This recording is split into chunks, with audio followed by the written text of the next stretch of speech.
if you are a Caro Kann player or you want to start playing the Caro Kann, this is definitely going to be the video for you because we are playing the Caro against a strong opponent in, rapid chess. We're going to be explaining my thought process as best as I can to help you with your own chess and particularly with the Caro Kann. So my opponent goes for the exchange variation, which is interesting. And yes, he plays c4, the Panov attack. And this is what I personally play with the white pieces most of the time.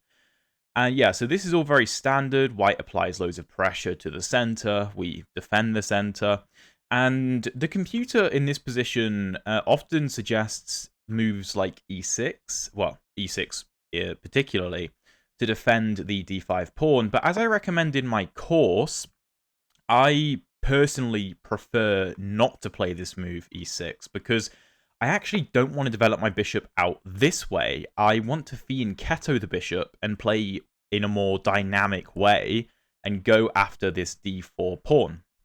So, okay, my opponent goes bishop g5, and interestingly enough, again, this is what I play with the white pieces. What does bishop g5 do? Well, it's attacking my knight, and if he takes my knight, then he will win the d5 pawn. So I need to defend my d5 pawn. And a lot of you will be thinking, okay, you can play pawn to e6 to defend, or you can take to get rid of the weakness. But actually, the move that I really, really like, and again, this is recommended in my course, it scores really well, is bishop e6. This is a very modern variation. And the point is that we're not playing pawn e6, because that would actually pin our knight, right? But we're playing bishop e6 because we are also maybe threatening to take the c4 pawn. And knight f3, I actually think is wrong. I don't think this is a move. Normally, white either takes or plays pawn to c5. So I'm going to pause a minute and try and figure out why this looks wrong. So the first question is, can we take on c4? Well, I'm going to say probably no, because my opponent takes my knight, I take back, he plays pawn d5, forking my pieces, and I don't really seem to have any way to get out of that. So, okay, taking is off the table. This move, knight to e4, though, looks really nice. Really, really nice, because now d5 is adequately defended. And I'm applying pressure to the bishop, pressure to the knight. That looks pretty good. So knight to e4. If knight takes, pawn takes, I'm attacking the knight. The knight has to move, and then I'll win the d4 pawn. And if d5 counterattack, take d5, take. That's interesting, actually. Hold on. Here, d5. Do I have to take the knight, or can I do something else?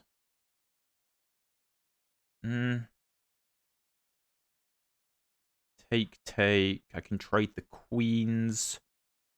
Okay, so that's one way I could play. The other way I could play would be to go for g6 and go for the normal plan of just fianchettoing the bishop and getting castled. So that's also definitely a way I can do it, but knight e4 does seem playable. It does seem playable. I just can't quite figure out a way to make it work after pawn to d5.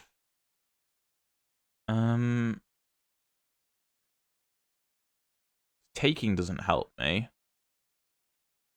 He takes back, and I'm in a lot of trouble there. Okay, I'm going to play this move g6. I will obviously check after the game with the engine, but to be honest, even if knight to e4 is the best move, which it may well be, the move g6 going for bishop g7 castles, I don't think can be wrong. Like, okay, let's say knight to e4 is minus 0.3, maybe.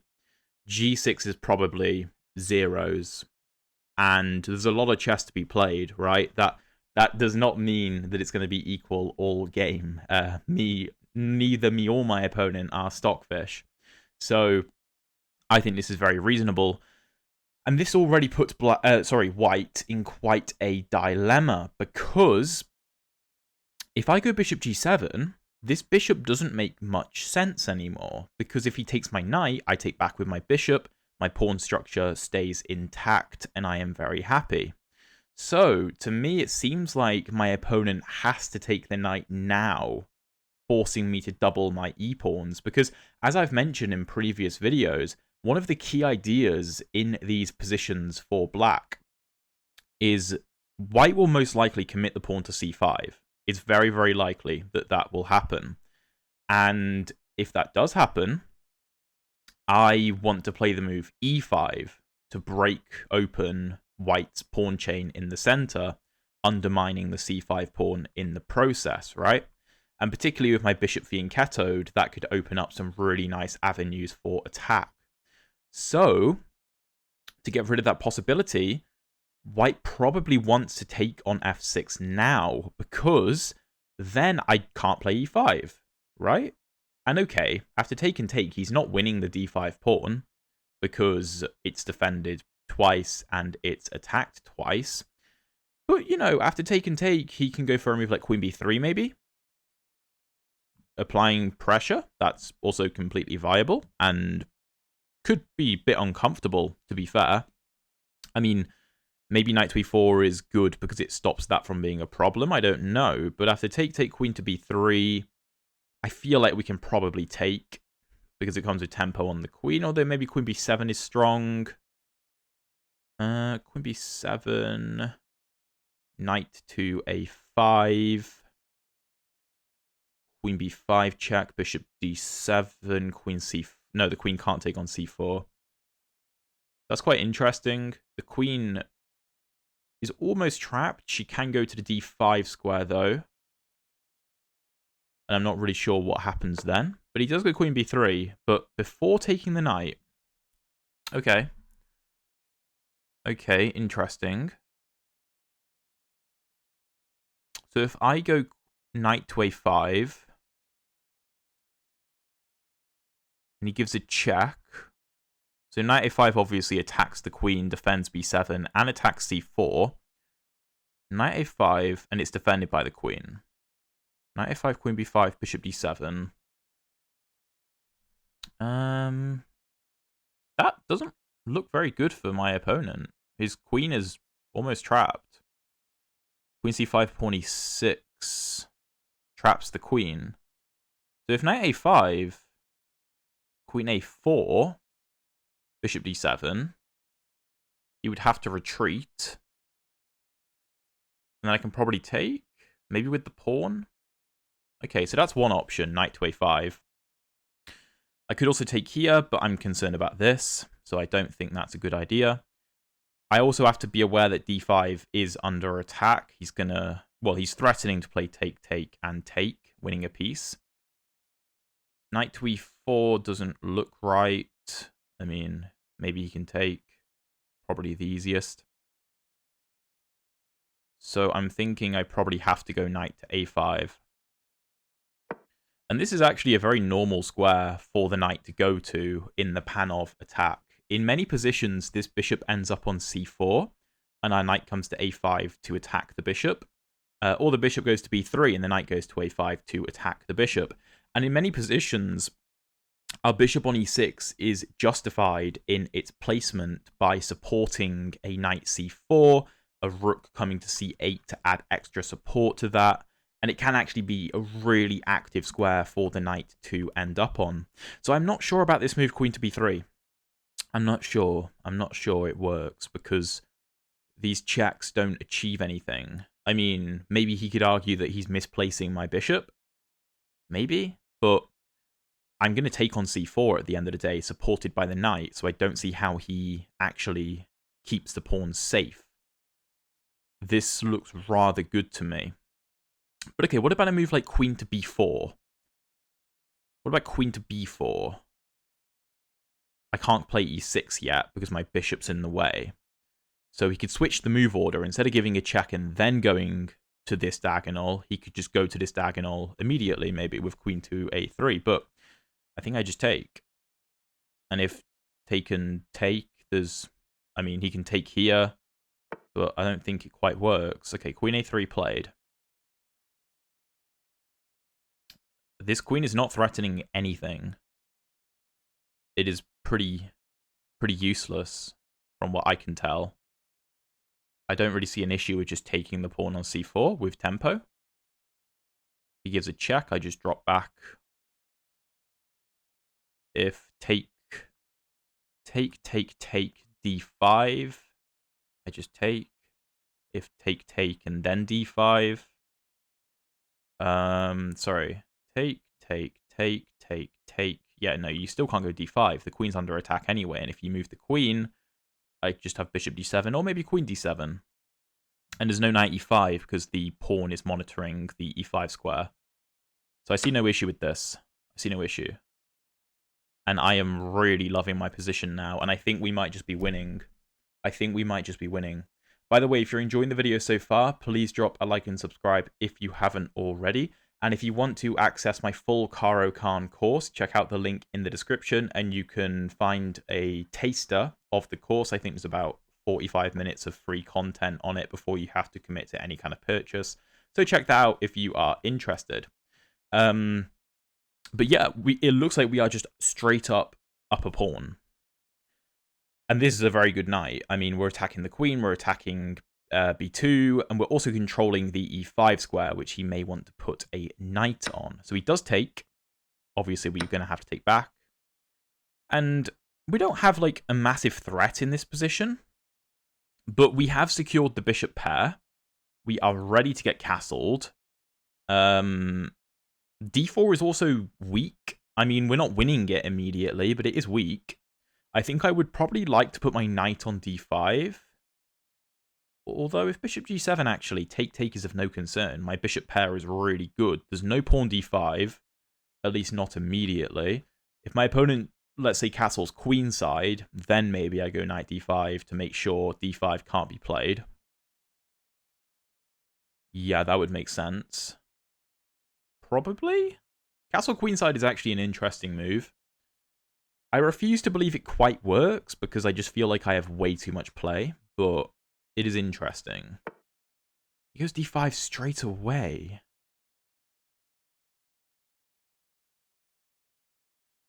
That's really interesting.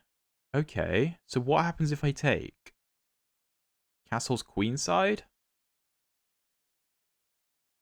He's pinning my knight to my queen. Bishop g7. He's not threatening to win anything yet. And he also can't attack with a pawn. And if he takes, and I take back, then I have e6, although maybe the queen is under attack. Okay. Now I could move my bishop. But this pawn is quite annoying. I feel like I should grab it. I mean, if take, then I mean, this is completely crushing. There's nothing. So he will have to castle queenside or go rook d1. Let's say rook d1. I don't think it makes a difference. I can't go to a5 with my queen to step out of the pin because obviously he controls that square. Maybe I should take with the bishop. So I can play e6, defending the bishop and opening up an attack. That's interesting. But knight takes means that this bishop is kind of useless. Knight takes, castles queenside, bishop g7. How does he add more pressure? Queen c5?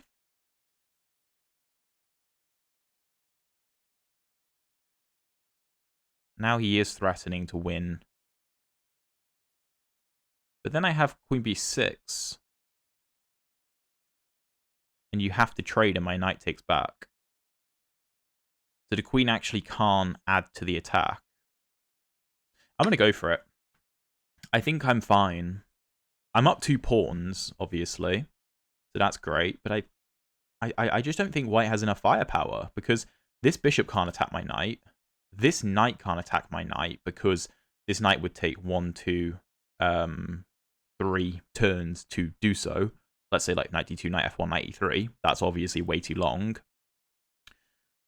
He can attack me with one rook, but it's going to take him a while to double up.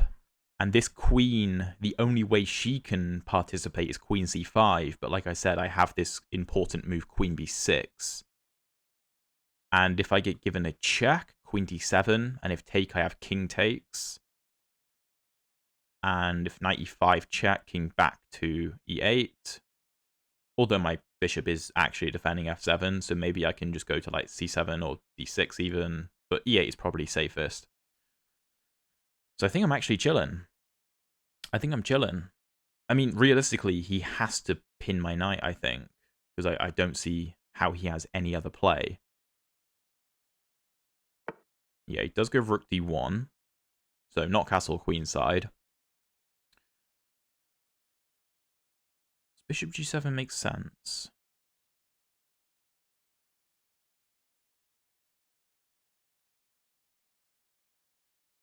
Bishop g7. Castles, castles. Again, if queen c5, I have queen b6. Oh, he can take here, though.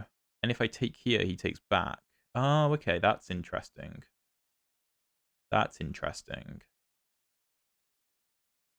Okay, that's a good point. I didn't consider that.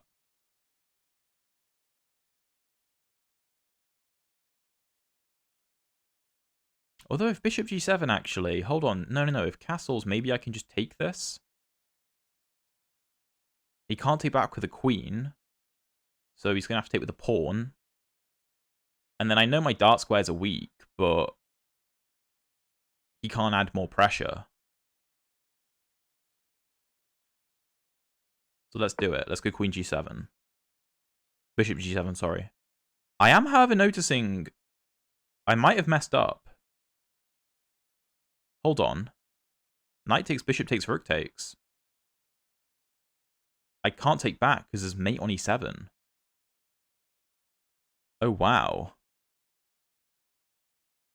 Take. Oh, I might have messed up. Oh, wow. That's really, really nice. You can't do rook takes because I take here first, I think. Although actually just queen takes with tempo. No, I think I've messed up. And I don't think I have time for a move like f6. Because knight takes with check and my queen's under attack.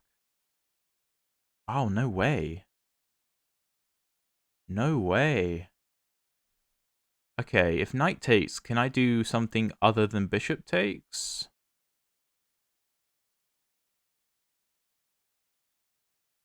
Not seeing it. Oh, no. Yeah, and he finds it. Okay, so I'm going to be down a piece, but I do have 2 pawns. Maybe that's enough. I'm skeptical, though, I have to say. That's really annoying. The opening went very, very well. I think maybe bishop takes had to be the move. I think that had to be the move. Ah, that's really annoying. Okay, how do I try and fight this? If I play a move like h6, again he is this, but he also has this. I think I have to take the knight. I don't think I have a choice.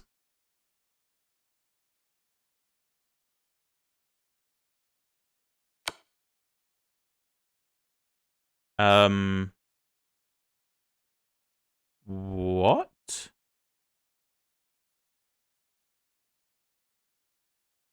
Okay, my opponent didn't see it. Wow, he's let me off the hook there big time. Okay. So if bishop c6, he takes here with check, I take back, he moves his queen, and I'm down a lot of material. So if queen d7, take, and take, and I'm down a piece. So I think I have to go king f8.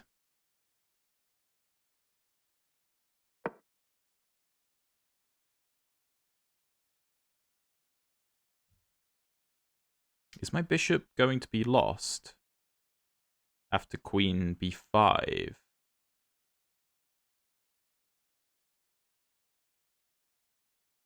How do I defend my bishop? How do I defend my bishop? Because if e6, he takes. And if here, he can take here with check. If I take here, that's no good. I think my bishop might be lost. If f6, counter-attacking, trying to play e6 so that my queen isn't under attack. Rook takes. This might be just as lost, actually.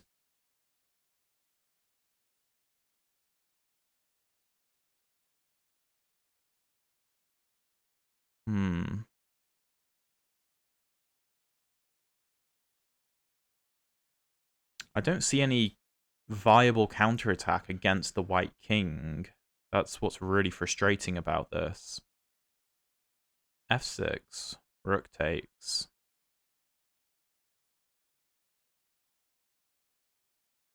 I mean, there's nothing. There's absolutely nothing. Bishop c6, take. Comes with check, so I have no choice. And after takes, I'm down way too much material. I think I'm lost. That's so unbelievably frustrating. I should have taken on d5 with the bishop, not the knight. Because then I could have played e6, and I would have been okay. I think.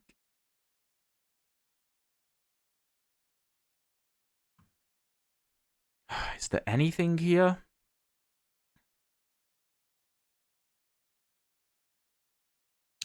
Can I do something like a6? Queen takes, rook takes, bishop b2. And try and use my passed pawn. That might be my only shout. I'm still probably lost, but...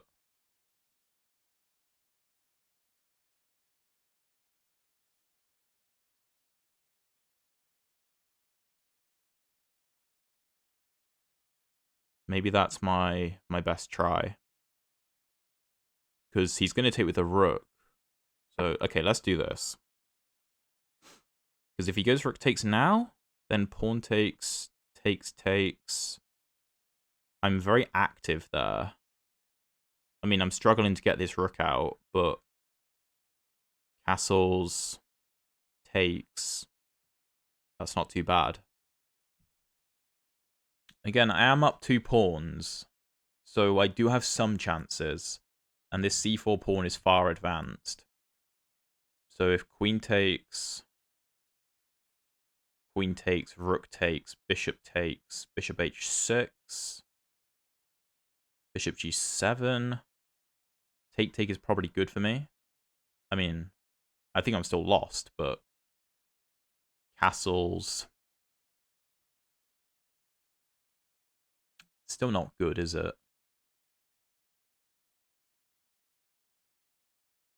Still not good.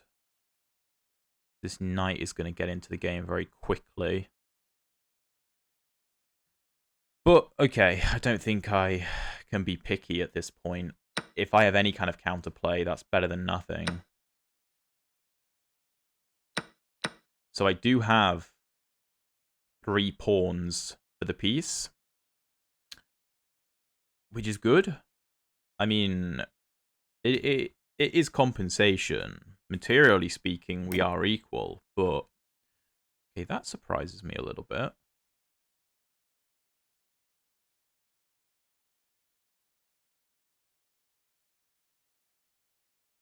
h6, bishop d2, e6, rook d7. Probably shouldn't encourage that. King g7, bishop e7. I need to get this rook into the game, obviously. So I need to get my king to g7, right? e6, rook d7, b5. Check. Probably my best try.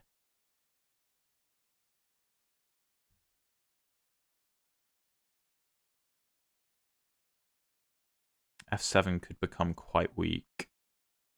You know, if like rook d7, knight e5, or knight g5. I mean, I know that I could have played like king e8 to try and stop rook d7, but that causes more issues with rook b1. So realistically, I think there's a good chance my opponent wins some kingside pawns. I'd probably like to see bishop h6, because then I can go king e7, stopping the infiltration.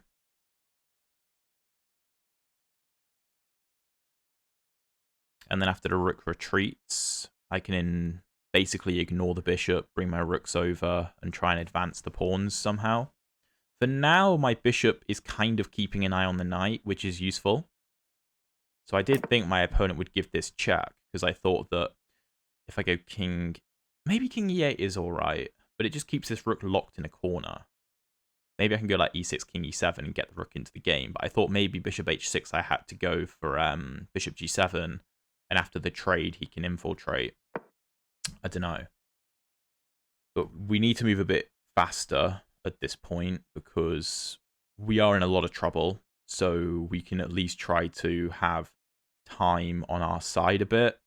Not that I think it's quite enough yet, because we are so in a lot of trouble. But we'll try to bring it back, of course. Very frustrating, because again, the opening went very, very well. Opening went really well. I just think... I mean, d5 is a great find from my opponent.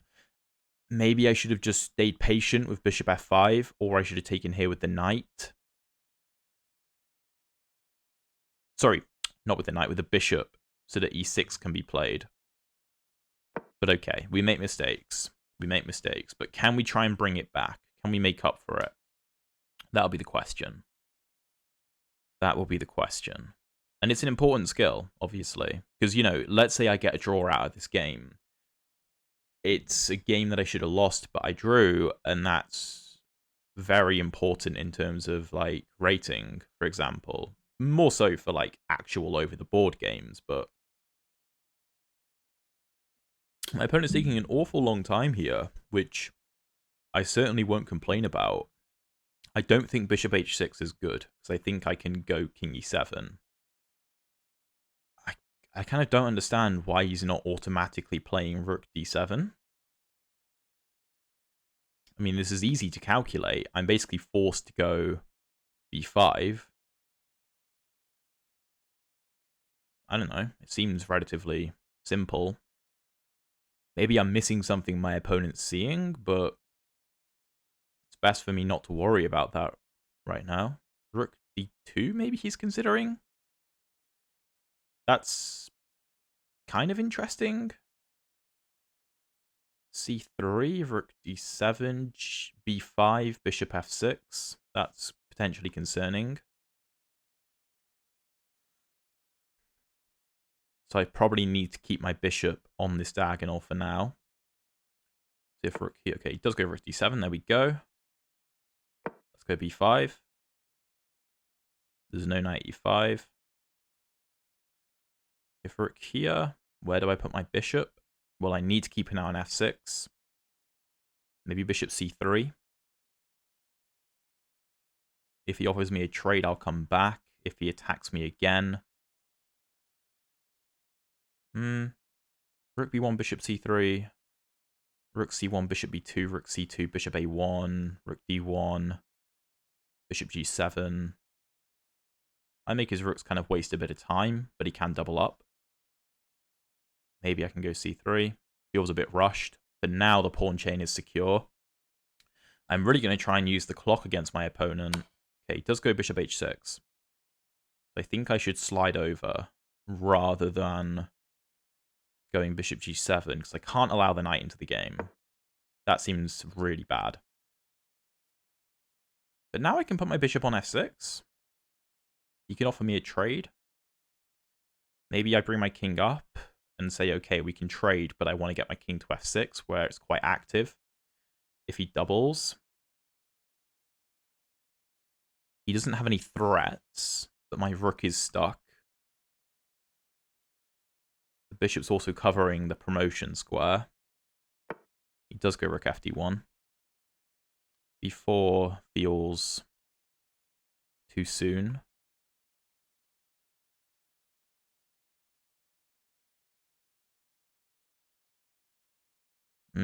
This is difficult. So I'm really being squeezed here. Rook c6.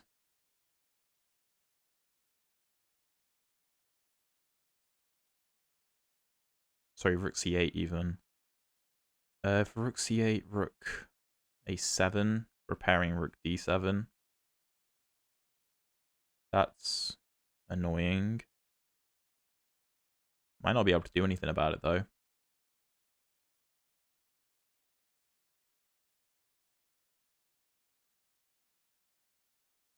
I was kind of hoping I'd be able to put my king on e7.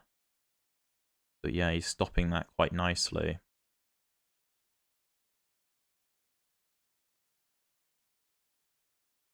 Here he gets this, I push.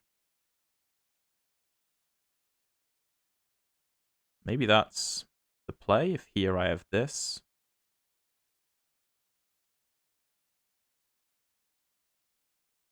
Okay, I'm going to go c3.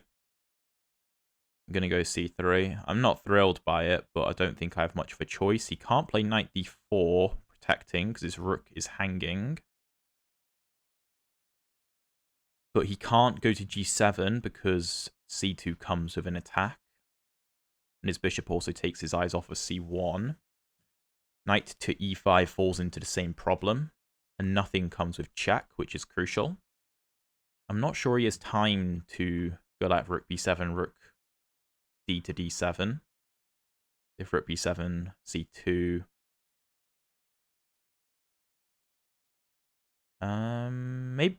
Maybe he can do that. Maybe he can do that. But I do have this move rook to f8. Defending, and if he takes, I promote. Maybe rook c7 is the move to keep an eye on the pawn. Then maybe I go rook d8, offering a trade. On rook b7, I could also offer a trade. It's not a terrible idea. Try and get this rook into the game. I maybe could have also considered bishop to f6. But I just thought that my opponent goes like rook b7, brings the other rook. I'm also not controlling c1 anymore. I can't get everything here, unfortunately. But my opponent's down to 50 seconds, and that is not healthy. Knight e1, okay. Stopping this. Sure, makes sense. Is there any way I can force the knight over here? No, not really. Rook c8?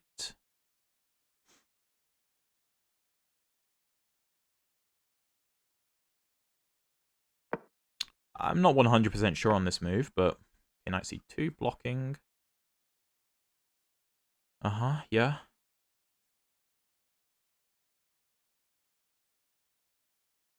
It's a good move. My rook is just so bad. And he's going to double up, isn't he? Yeah, that's really strong.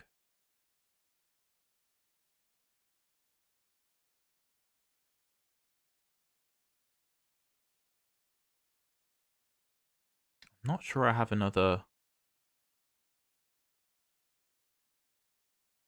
choice. I mean, I can't move the rook off the back rank because I get mated. My king has no moves. Moving my f-pawn, I'm not sure really helps. My rook has no way into the game. Yeah, I think my opponent's done a great job there. Is he going to come here and mate me? Yeah, I think so. That's really nice. That's a really nice idea. Yeah, that's pretty nice, I have to say. King f8, he still mates me. That's really annoying. That's really clean. No, I don't think I have a move.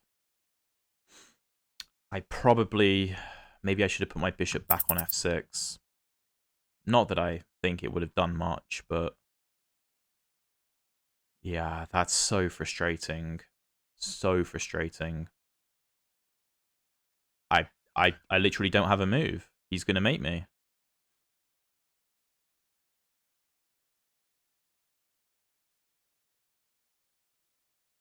I don't see anything. I can't run. G7's covered. Can't distract the bishop in any way. No, I'm just lost.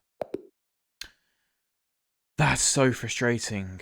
That's so frustrating. From an opening which seemed to have gone so well. So well. Yeah. Everything's brilliant. But, yeah, I think this d5 move just really caught me out. So, I mean, we'll do a brief analysis. Very annoying. The opening was great. I'm very happy with the opening. I think I didn't deal with d5 very well at all. And that was a great idea from my opponent. I mean, this is all good. Bishop g5, bishop e6, knight f3. I couldn't figure out if knight e4 made sense. The engine isn't a massive fan of it. Bishop e2 is apparently the best move, but I couldn't figure this out. So I was like, whoa, take.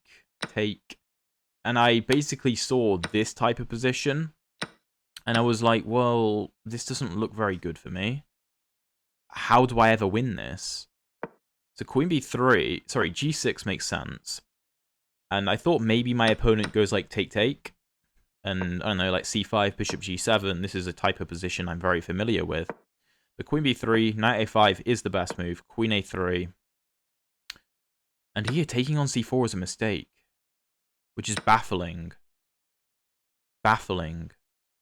The best move is bishop g7. Which I can't understand. Because can't my opponent do this? Oh, no. If take, I'm defending the knight. And if bishop to b5, I can play like bishop c6. And this is really good for me. e5, knight e5. Take. This is really strong. So knight c4 is a mistake. That's crazy. But only if d5 is found, which my opponent found it. I can't believe that. It just didn't even cross my mind. I just thought, okay, my opponent castles queenside. We play knight d5 to block d5. And we're all good. But d5 immediately. So bishop takes actually doesn't help. Because after castles, if I play e6, queen a4, queen d7... Oh, I lose the knight. Yeah, so it doesn't actually help me. The best move was bishop f5, which I saw. But I mean, I'm still in a lot of trouble. Although d6 is the best move. What is the point of this? I just can't move. Maybe this is coming. Check. Really weird, but okay, knight d5.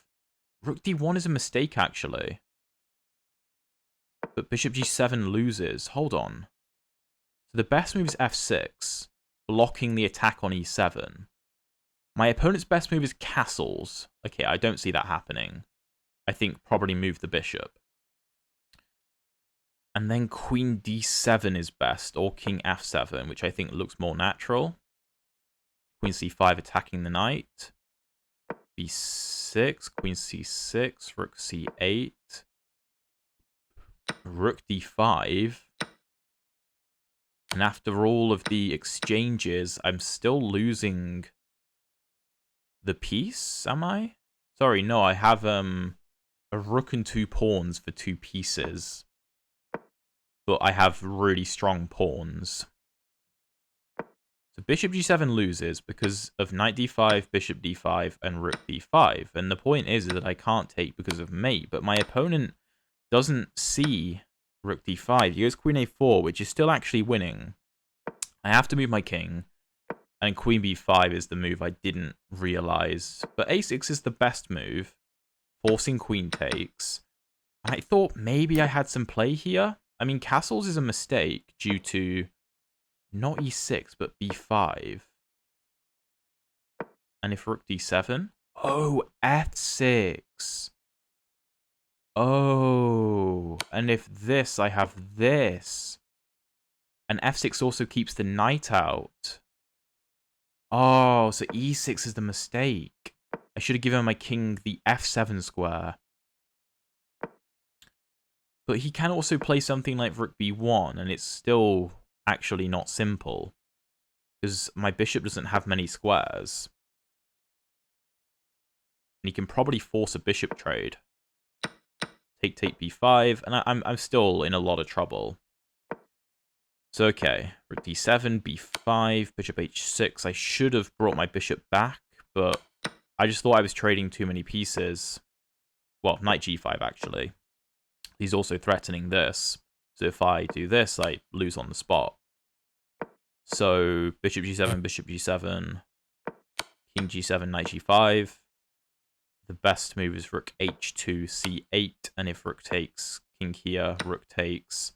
I just fully invest in the pawns and claim these pieces are out of the game. I mean, I'm still losing, but the king e8, rook fd1, and yeah, knight e1 is such a good move. Fantastic move. I thought maybe if something like rook 2 b7, I mean, to be honest, I'm still lost here, right? But maybe I can go c2. And to be fair, the only move here is rook d to d7. If you do anything else, I'm back in the game. Like, let's say rook e1, I can play this now. After something like rook c8, let's say bishop to c1, this is actually equal. After rook d8, sorry, threatening this. And if you take, you get mated. But yeah, knight e1 is such a brilliant move. Knight c2, and I literally have nothing. And now I'm just getting mated. There's no way to stop rook d8.